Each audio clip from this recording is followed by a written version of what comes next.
So I'm going to continue my saga. And most of these, even though the original, the Baal Shem Tov, it was all founded like late 1700s, but most of these Hasidic groups really had their, were founded by their various rabbeim and then their followers in the 19th century. So I found that very interesting because I didn't really know that till I started preparing these things. So we're on page 3. We had already done, let's see, who had we're up to page 4. I don't know. No, I did the Gerah Hasidim. We're up to Bob over. Bob over? Okay. Right, Page 2. right, okay. And then we did the Belzers and the Vicious, and now I am up to, well, I started with signs because I found this so interesting. It's the signs are then divided up into 2 groups, which I found quite interesting. So, do you need a sheet? No, sign in here. Yeah. You use mine because she wasn't here. Oh, here, I have an extra. So here. Okay, you can share. Well, He's sharing mine. you sure? Well, just so you have something in front of you. Okay, so I'll start with the big top part. Okay, the Bovenberg and the Klausenberger Hasidic dynasties trace their origins to this Rabbi Chaim Leib and Leibish Halberstam of Sons. All right, and you see, he was first born in 1793, so it was at the end of the 18th century. So obviously, he was the group, became organized into the 18th. So he died in 1876, and he was known as Reb Chaim Sanzer or the Divrei Chaim. That was apparently, I'm not familiar with his Sfarim, but I guess he wrote a series of Sfarim. It says he was a Gaon in Talmud, also Halacha. Obviously, he was also a great Hasidic leader. He was a descendant of Rav Tzvi. Right, I remember saying he was a descendant of Rav Tzvi Ashkenazi, who we learned when we talked about the Jews from prior generation, who was called the Chacham Tzvi. That's 1660 to 1718. And he headed a great yeshiva in Poland, attracted Hasidim, even the Snagdim. And then Rav Chaim also placed great emphasis on Torah study among his Hasidim. And now we'll do the Bava verse. So I didn't know very much about Bava verse at all, to tell you the truth. But my sister, her husband was actually a Rav Sfardi, and they lived in Bat Yam. And my brother-in-law, Rav David Cohen, he is the Rav Sfardi of Bat Yam. But Bat Yam basically is a very secular city. So when they moved there, and then he established his own shul, beautiful shul, and he has a yeshiva now. They chose to live near the Bovaver, Hasidim, because those are the only from Jews really living in Bat Yam. Bat Yam is a town just south of Tel Aviv. So I was talking to my brother who lives in Yerushalayim, but my sister's still in Bat Yam. That when that missile fell into Yaffo, apparently that part that's southern Tel Aviv, and that's very close to Bat Yam. It said, whoa, everything shook, in that area. And to the east of Bat Yam is Cholon, and also often, missiles, falling or fragments of the missiles. Anyway, so let's learn about the Bava verse. So this Rav Chaim Sanzer, he had 14 children. Oh, 7 sons. Now, just one wife, I don't know. 7 sons and 7 daughters. And now his grandson, his name was Shlomo, he had settled in Bava, the town. And he became the first Bavaver Rebbe. And then he was succeeded by a son, his name was Ben Sion, and he's called the Kedushas Sion. I think I have heard of him. Now, no, he died in 1941. So he this is probably because of the Holocaust. Whenever you see that somebody dies in the 40s, right, it's because of the Nazis. Now, this Rav Ben Zion Halberstam recognized that there were forces that were attracting the youth, at that time in Europe, to socialism, communism, the Bundist movement. I'll explain all these things as we progress, and also to the Haskalah.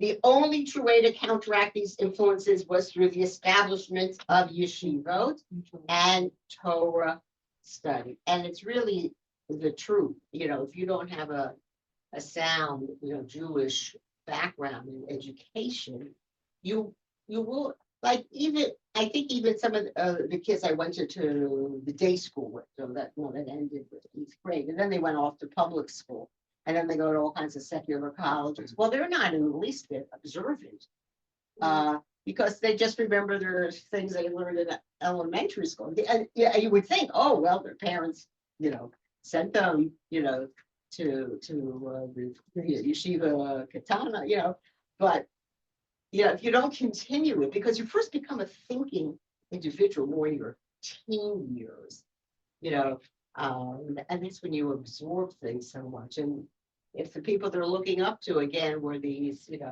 secular teachers in the public schools and in college, it's fun, but they're become lost. So then he establishes yeshiva in Bobo, again, because he wanted to stress how important it was to have Jewish education. And this I thought was interesting because it's still used today. In order to attract boys to Torah study, he introduced a unique brother system into his yeshiva. So the younger Talmidim would be assigned to an older Talmid, usually 4 boys to 1 older student. And the older brother was responsible, to look out, for these younger guys, for the spiritual growth and development of the younger students. And I know when I sent my daughter away to high school, because there wasn't any, at that point in Rochester, any Jewish high school, so she went to Shabbat High School. And in that, My daughter went there. oh, did she also? Oh, so I don't remember what year my daughter graduated, but whatever, but she went to Shabbat. Was Rivka Tights the principal then? Yeah. Okay. So then maybe Yeah. you'll tell me her name later, so I can ask my daughter if she at all remembers. Any case, I remember she was assigned like a big sister, Yeah. which made the transition better. But I have to tell you, when I went to Central, and I was the only girl in my class, there were 75 girls. And I'm the only kid there from out of town. I mean, really out of town, not in New Jersey, wherever the big out of town is. And I remember I would have appreciated had they hooked me up, with nobody ever asked me like how I felt, yeah. So they set you up with family? No, they didn't. Oh, well, I had an aunt and uncle who lived in Teaneck. Teaneck was a conservative Jewish community. It was not today. Orthodox. Not today. I never went to shul. I couldn't. I mean, they went to the Jewish Center, which now is Orthodox, but then was a conservative congregation. They weren't totally Shomer Shabbos. I remember saying to my father, well, how could you have sent me, to live there without like any instructions?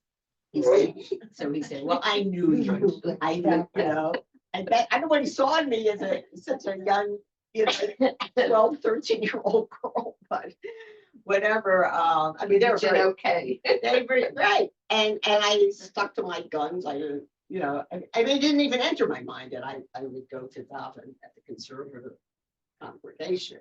And by the time I was a senior, B'nai Yeshurun was founded, where the original shul was. That was a house, but I had to walk like over 2 miles to get to this shul.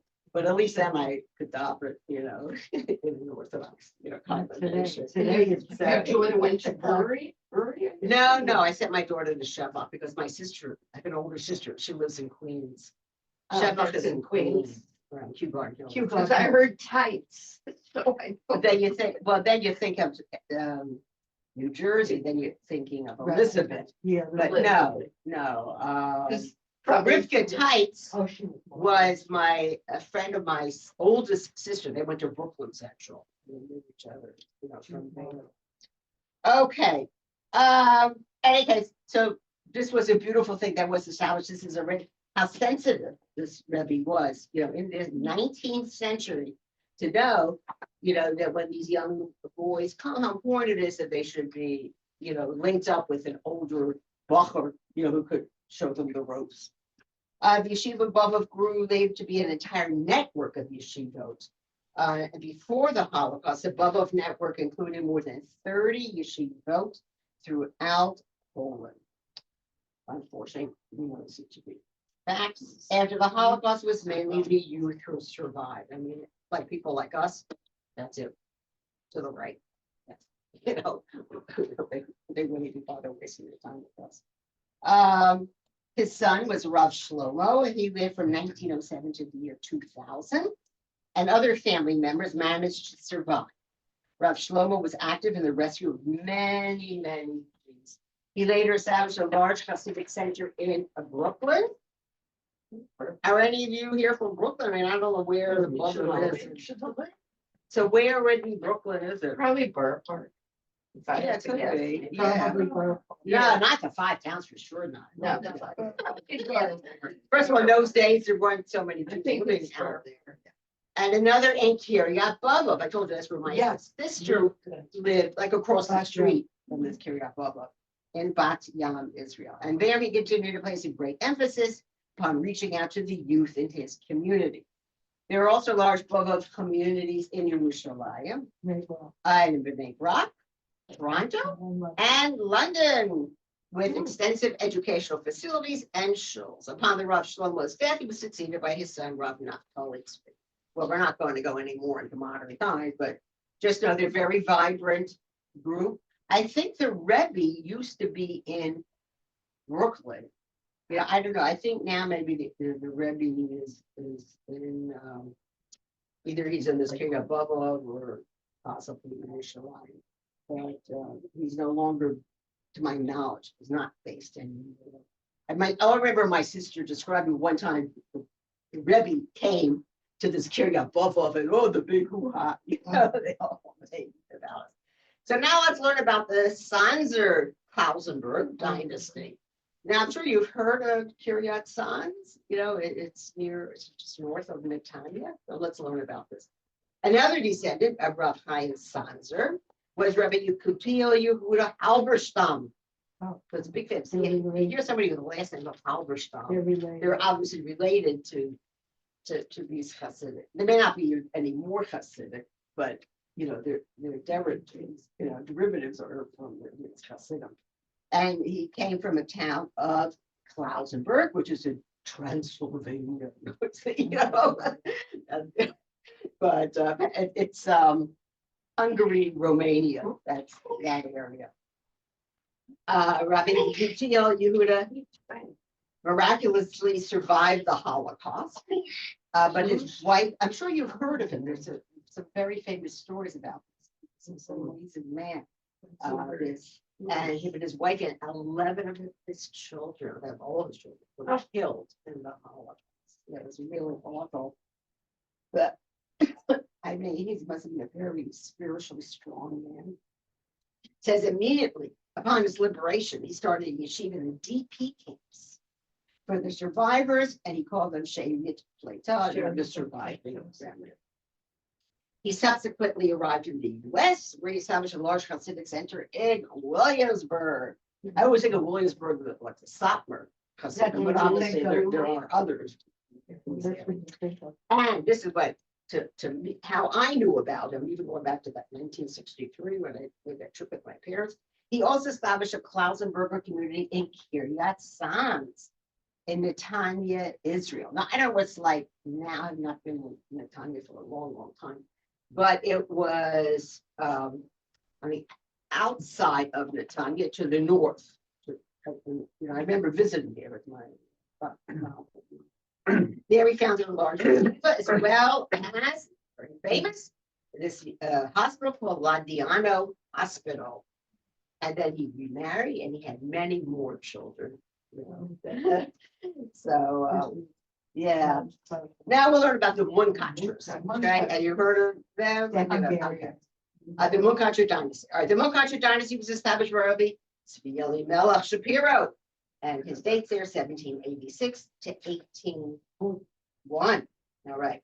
He wrote the well-known Sefer, not wrong, no, Bnei Yisachar, as well as many others for him. He was succeeded by his son, Rabbi Elazar in Lancet, another town there, and later by his grandson, Rabbi Shlomo Shapiro in Munkach. So that's what they're called now, Munkach or Hasidim. He in turn was succeeded by his son, Rabbi Tzvi Hirsch in 1893, and later by his grandson, this Rabbi Chaim Elazar Shapiro, who died in 1936. He was the author of Minchas Elazar. Okay, I'm not a chassid, so I'm not familiar with these forum, but I guess in those circles it's well known.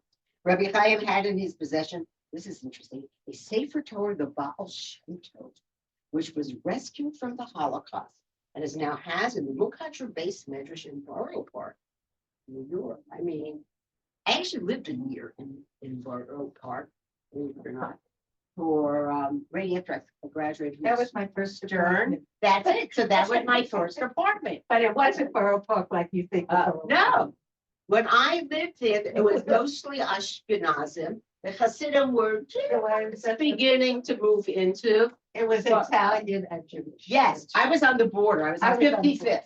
I was on 44. Okay, well, 55th was the dividing line between the Jewish area Yeah. and the Italian, area. But I remember going, it was a Shomri Amuna. There was a big, Ashkenazi shul. I don't know what it's like nowadays. And I remember passing by, I never went there. Was it Kusavitsky? Was the great Chazan? Yeah, you never heard of it? Oh, it's a very famous Chazan. Yes. So I think that was on 14th Avenue. Maybe there was another big shul there. I don't remember. Yeah, but I went to Shomri Amuna when I lived there. And we were in Munkach. Oh, okay. Interesting place. They still come there. I don't know Right. about now, it's in Ukraine. Right. So. Probably it's available Munkach, to I thought be. it's Hungary. Munkach Hasidim. I thought it's Hungary. No, it's in Ukraine now. In the Ukraine. It kept changing. The border change. So it's in Ukraine. Up until right? World War I, between then World War I and World War II, and then post World War II, right? Things would change. Okay. Then they have here the name of their present Rav, different last name. It's Rav Moshe Leib Rabinowitz. Okay. Now let's learn about the Satmar Hasidim. Okay. Everybody knows about the Satmar.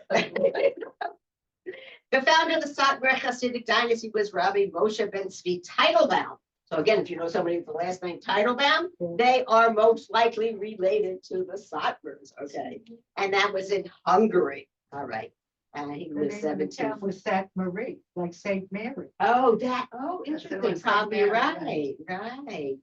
1759 to 1840. He was known by his savior, again, Yismach Moshe, and he was a disciple of the Choseh, the seer of Lublin. That was very famous. He was succeeded by his son, Rabbi Eliezer Nissan. Teitelbaum dies in 1855, and then his grandson, Reb Hanania Yom Tov Lipa Teitelbaum, the Kedushas Yom Tov, and I have heard of that. Yes. Okay. His great grandson, Rabbi Yoel, remember Kiryat Yoel? Okay. He died just 1979. I mean, to me, that's recent. Right? That's really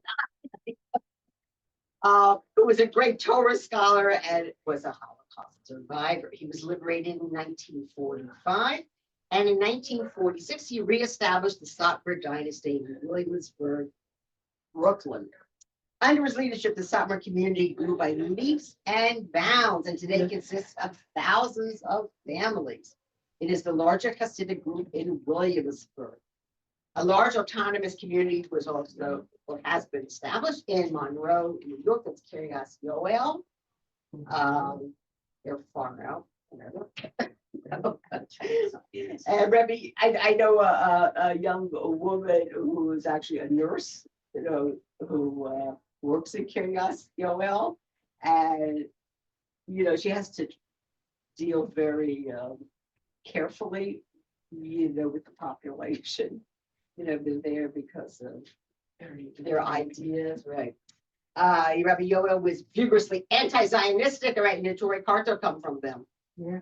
And was opposed to the state of Israel on halachic grounds.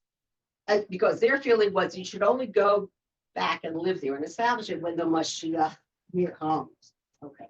And also because of the leftist and anti-religious leanings of many of the early, Zionists, they were very secular, and many of the leaders, I mean, today too. I remember, was it Bennett, Naphtali?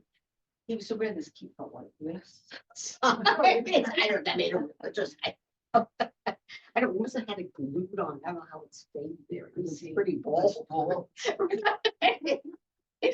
All right, now we'll come to Chabad Lubavitch. I don't have a lot written here because I'm sure you all know about, Chabad, but there, and the tremendous Sure, impact.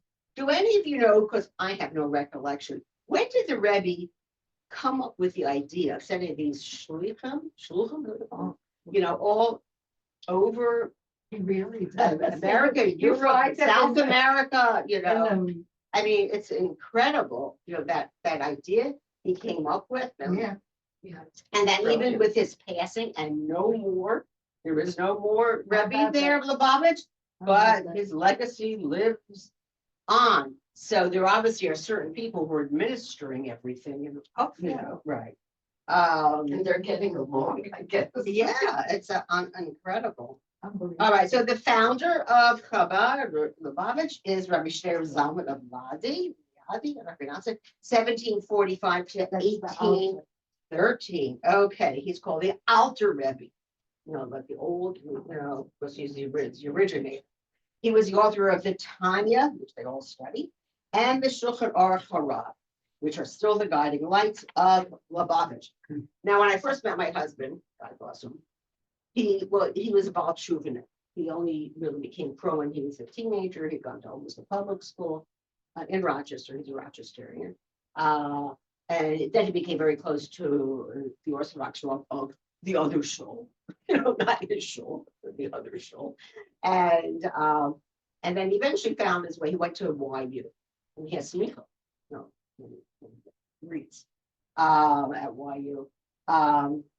But initially, so he had a friend, I think it was from Saratoga Springs, but who was very influenced by Lubavitch. So he took my husband Joel, a few times to Crown Heights, and so I remember, I met him, I liked him.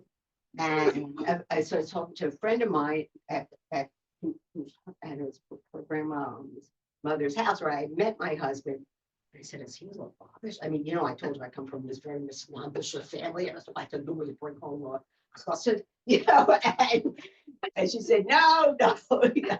So he always blames me that I, pulled him away from Chabad.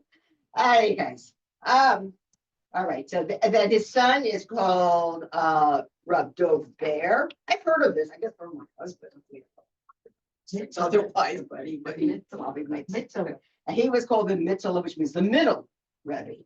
And his grandson was this Rabbi Menachem Mendel. I don't see Menachem Mendel coming up to the last Rebbe.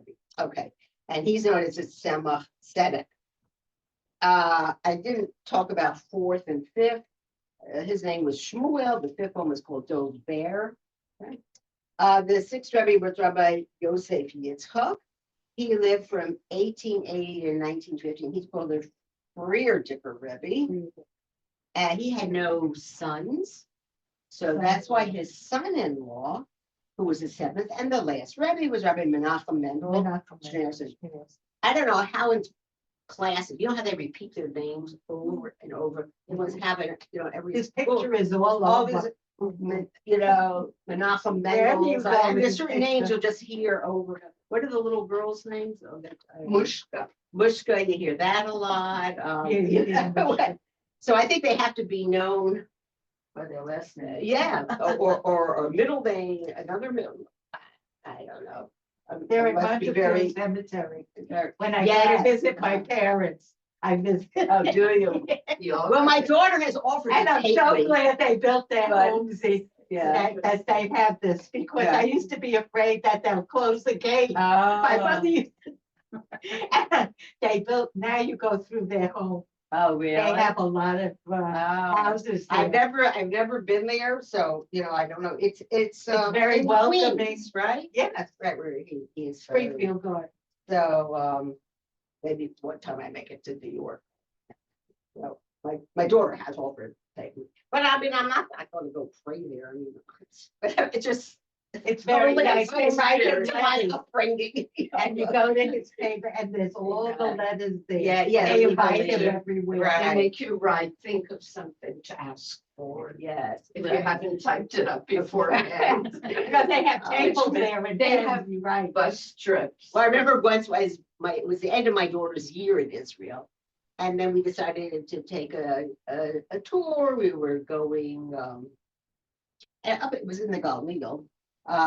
And the guy, the from guy, obviously, kept on stopping at all these places, these cemeteries. Different. Oh, yeah, they do see. I said, can we see something else? I mean, it's like, and every place, everyone they take out, there's a Dorman, they say there's a Hillam, and wasn't part of my upbringing. I don't do this kind of It's a stuff. non-Jews better the Lubavitch. All right, you also, okay. Now about Chernobyl, which of course, I think that became very famous, because unfortunately, that terrible nuclear disaster. And my husband wanted to be sure I should tell you, I think it was a week ago, was Yud Kislev, and that was the day that the Alter Rebbe was released from prison. He had been arrested by the Russian authorities, with a big celebration. Okay, so now let's go into Chernobyl. Chernobyl, that's in Ukraine. We're gonna finish it. Okay, so there, Oh, right, It's sure, okay. it's worth it. how do they end up with It's this? a Okay, huge- David Tversky.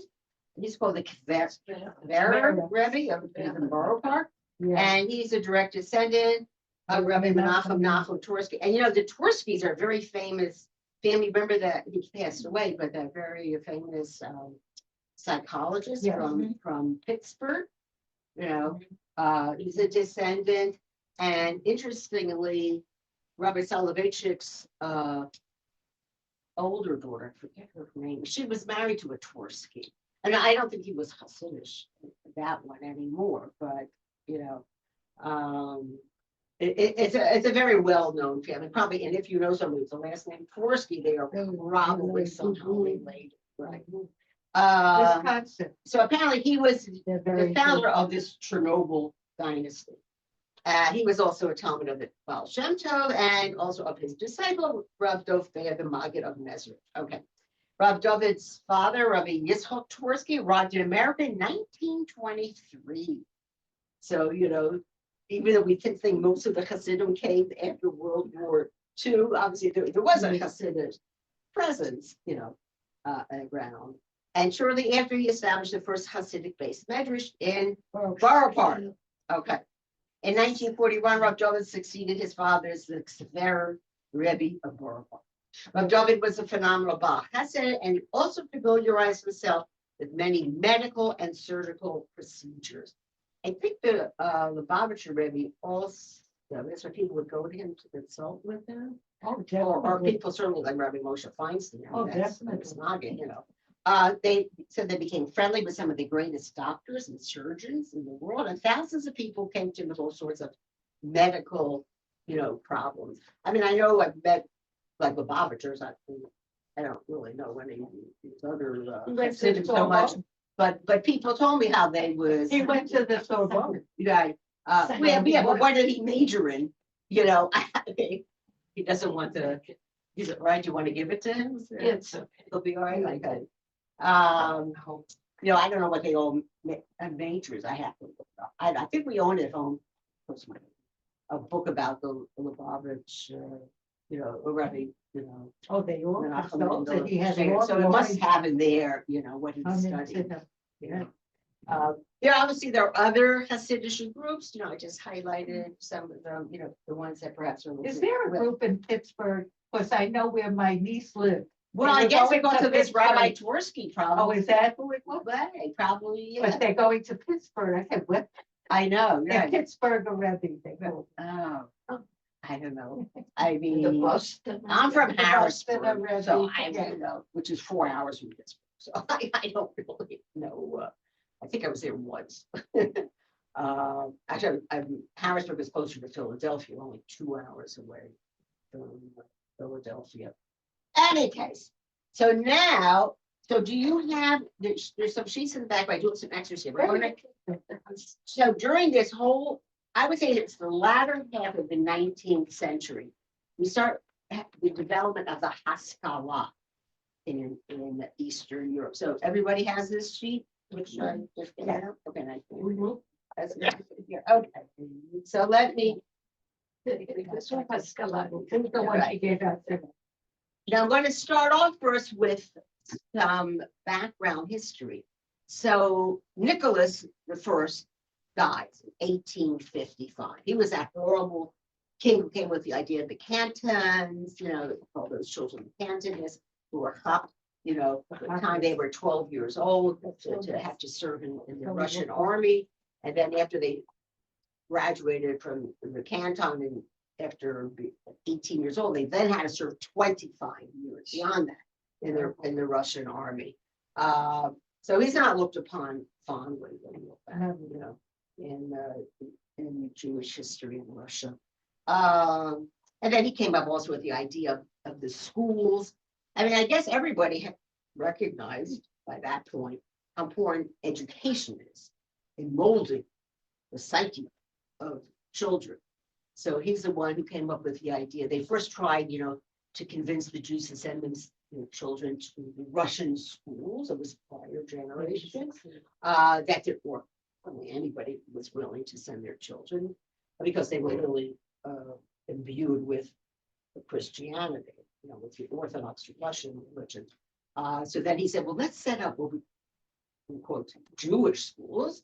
They're called crown schools. And let's hire somebody, a Jewish person, to head it. So they hired, remember, we talked about this Max Lilienthal, who was actually a German Jew, but he had gotten a very fine reputation. He had set up a school system in Riga, Latvia, although it was taught in German. And the Tsar invites him to come and set up, a network of schools in the Russian Empire. But the goal ultimately was again to convert, the students to Christianity. But when Max Lilienthal takes the position, he's not aware of that. He's just, and he's to hire different teachers, and he tries to convince actually some very prominent rabbanim, in the Russian Empire to be willing to accept these schools in their midst and to encourage children to attend them. But in the end, I mean, he wasn't there for maybe more than a year, and he saw what the Tsar really had in mind. So he leaves, and so needless to say, this brilliant idea doesn't work out very, very well. Okay, so now I'm going to talk now the death of Nicholas and Alexander the First. Next week, I'm going to prepare. I found so much interesting material, so I did one. But I'll prepare another one just more about Alexander the First. But you have to mention him in conjunction with the growth of the Haskalah movement. You'll find out why. Okay. So after the death of the tyrannical, Nicholas I in 1855, the accession of Alexander II, his son, was hailed with delight by the entire Russian population. I mean, Nicholas, obviously, if he treated the Jews the way he did, he obviously was very harsh to other parts of the Russian population. His date years, by the way, this Alexander II, I don't have him here, but they're 1855, and in 1881, he was assassinated. Okay. But at this time, they're very happy, a change in regime, and you'll see here, much was expected from the new Tsar, who was considered a man of liberal tendencies. Okay, so they're very excited. I mean, new changes coming to Russia. He started by curbing the corrupt officialdom, which had long held the country in its grip. And he even planned the liberation of the peasants. I believe that's 1863. So just think, we're in the middle of the Civil War here in the United States, to get rid of slavery, and now he is going to liberate the serfs. And don't be fooled by that because it sounded wonderful, so they weren't really free. These people, they're poverty stricken. They had whatever. I'll tell you more next time, but I just wanted you to know he is associated with liberating the serfs. All right, so he tries also, there was a lot of bribery going on among the officials. He tries to, clean everything up. Right, and he liberates the peasants. Okay, the Russian press began to speak hesitantly. I mean, there's a lot of totally trust, right? So hesitant about freedom and popular government. Russian literature began to flower, and signs of progress appeared in the country's educational institution. I'm not talking about Jewish now, just their schools. The progressives took it for granted, but now we're talking about within the Jewish community, that the hope for emancipation would include the Jews as well. Right. The Jews had good reason to join in the general spirit of hopefulness. On the day of his coronation, Alexander II ordered the discontinuation of the canton system. So you can imagine the Jews are thrilled, instituted by his predecessor.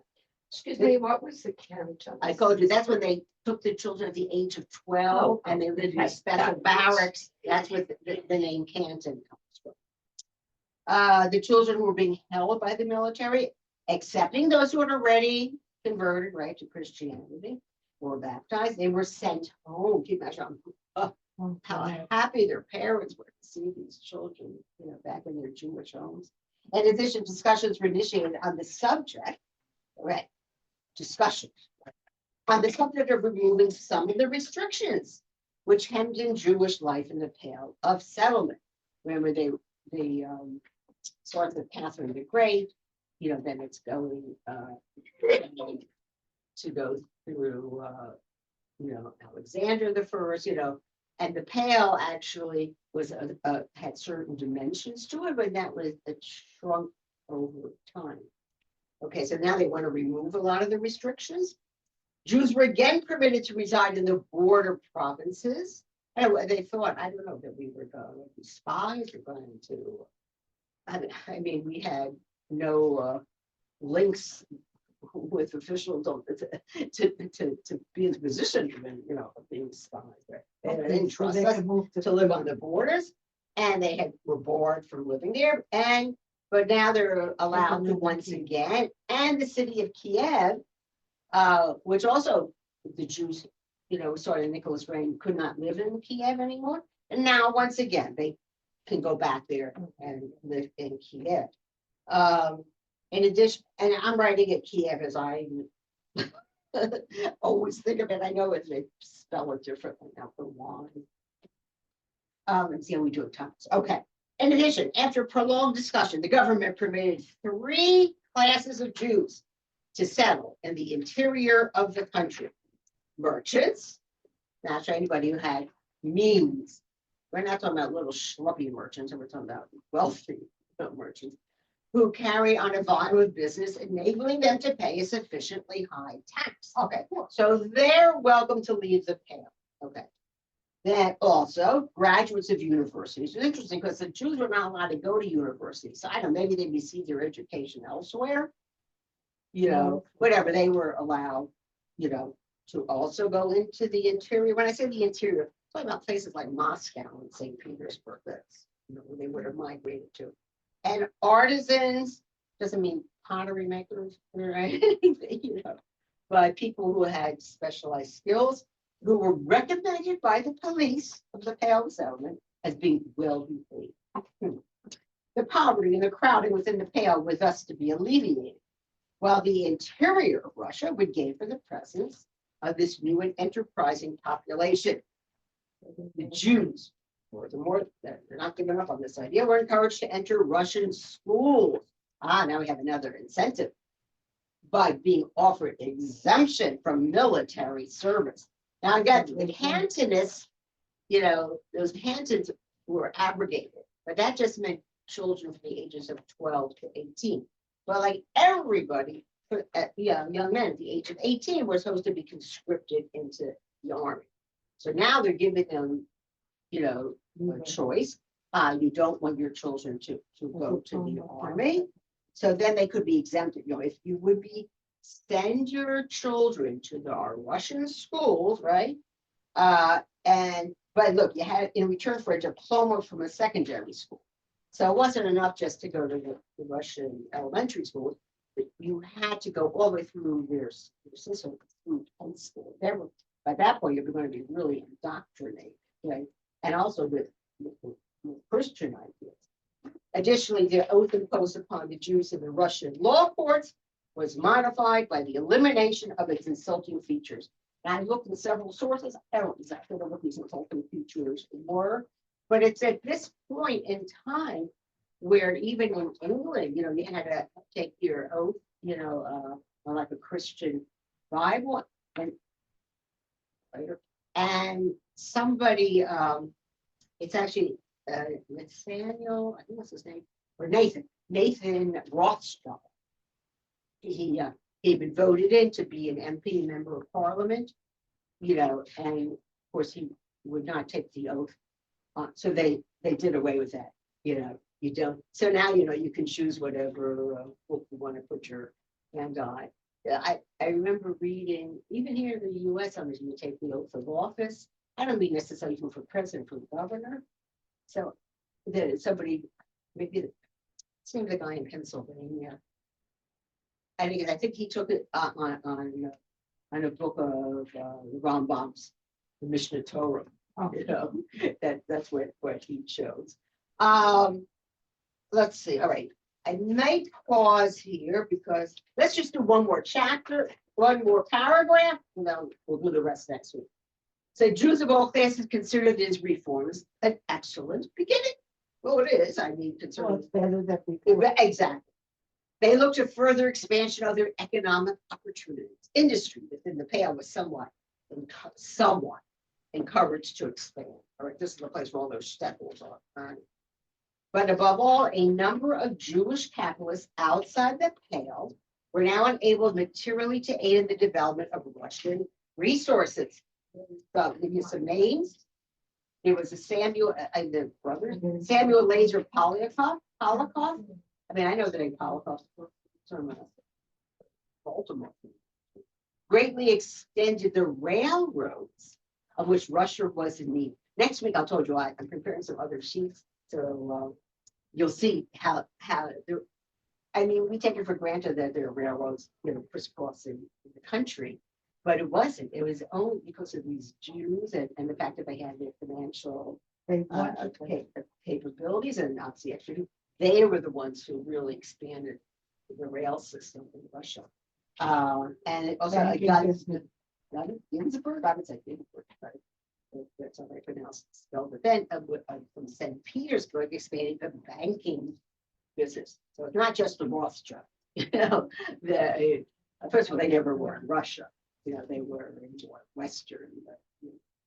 And other Jews established factories far in the interior of the country. I wish, again, I told you I look at several sources, but I wish they'd be more specific. How much farther? I don't. I presume it was still in the European part of Russia. I don't know that they did it in the Asiatic part of Russia, but I'm not positive again because I couldn't find any information.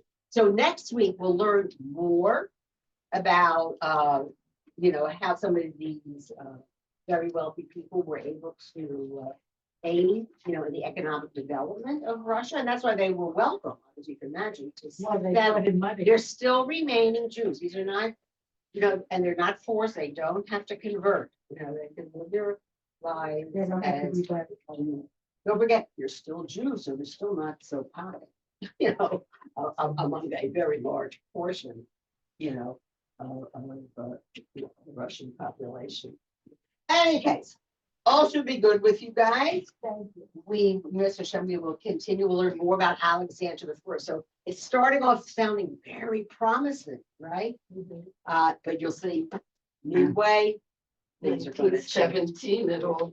Well, no, 1970, it's past. That's a his long time. That's past his time. Long time after. but But even in his reign, I told you he's from 1855 to 1881. Now, he was assassinated. I mean, needless to say, other people didn't like him very much either, you know, but.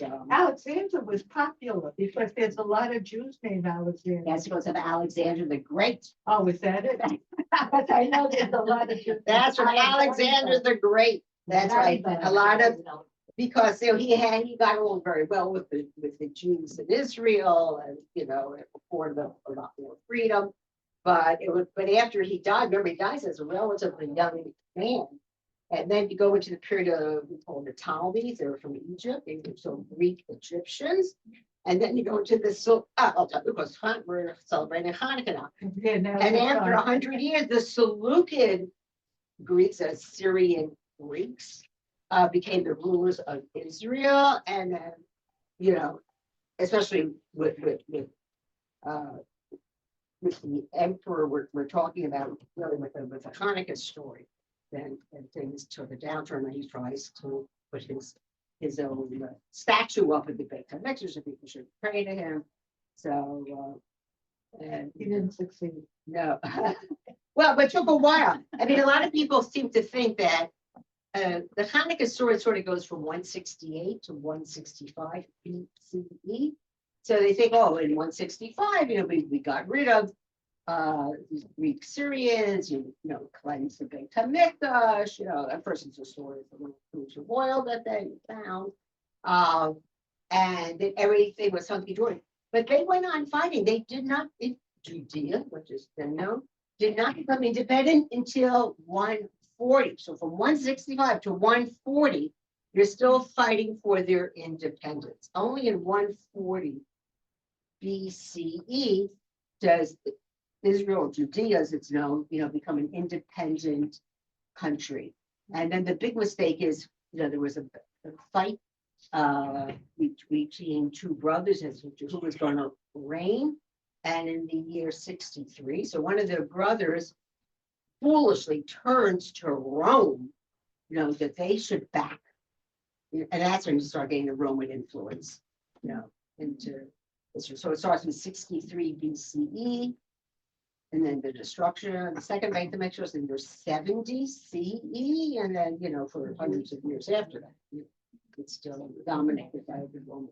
Very good. Be well. Happy Hanukkah. Oh, thank you. There's also Rochester, New York. I was from a store there called Craft Company Number 6. It was my favorite store to go to. It was in an old, what do you call it? No, not Martindale. Industrial area. It was a fire station. Oh, So, I didn't know how old the building was, but it was converted. These enterprising husband and wife purchased it and opened up a craft store. But then they expand, and they had, I mean, they were written up nationally here in the US because they had really very fine quality craftspeople. So thank you. So, everybody. All right, you too, everyone. Have a Praise nice- Hanukkah. And today is my birthday. Oh.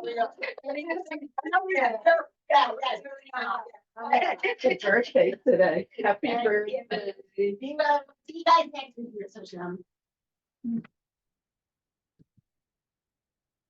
Okay. How you doing? yeah.